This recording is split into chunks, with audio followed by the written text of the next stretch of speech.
In this video, we're going to be discussing phase error, the problem of phase error and why it happens in this lab and why we care. Alright, so in the previous videos, you saw that I was calibrating to the end of this coaxial cable, and I was calibrating at this point. Now, this is often referred to as the plane of calibration. Basically, after I calibrate to this point, anything I want to measure has to be done at this point. Now, if I want to go measure some system, I have to literally screw it on at exactly the point I calibrate to get the most accurate data. You can see, however, that I can't connect this system to this other system because they both have female adapters on the end of them, so they won't screw in. Now, unfortunately, in this lab, most of the ports we work with will be these female ports, so we'll have to unscrew the barrel connector and now screw the coaxial cable into our new system to measure it.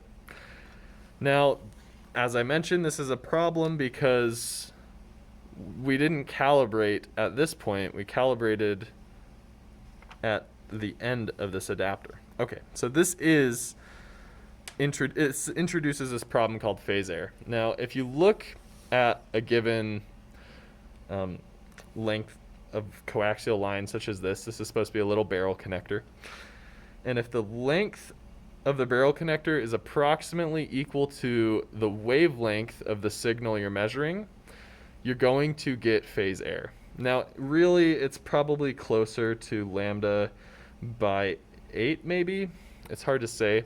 But at some point, you're going to get phase error. That's because you'll get these little wavelengths that will form, and this little coaxial connector will actually start to resonate at certain frequencies. And that's what brings phase error in. Just a brief overview.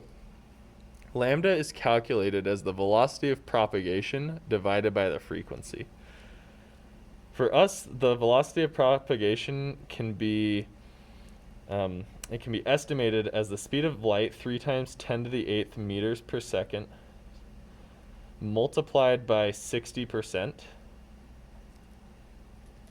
divided by the frequency.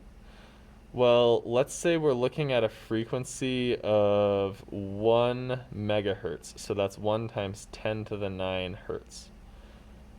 At this frequency, lambda is approximately equal to, let me verify, I think it's 0.18 meters. So that's about 20% of a meter. Now, 20% of a meter is probably like a foot, maybe a little less than a foot. The point is, you can see that the wavelength at that frequency is much larger than this little adapter.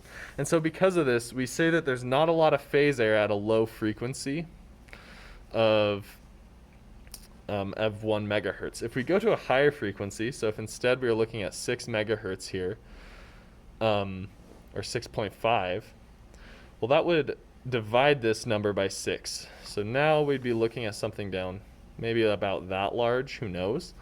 The point is, at these lower frequencies, we're going to get this device to start resonating. Or sorry, at the smaller wavelengths, we'll get this device to resonate. And that will introduce phase error. Now, phase error is not generally, it can be a huge problem, but if you stick to lower frequencies like we will be doing in this lab, the problem should be negligible. Thanks for watching.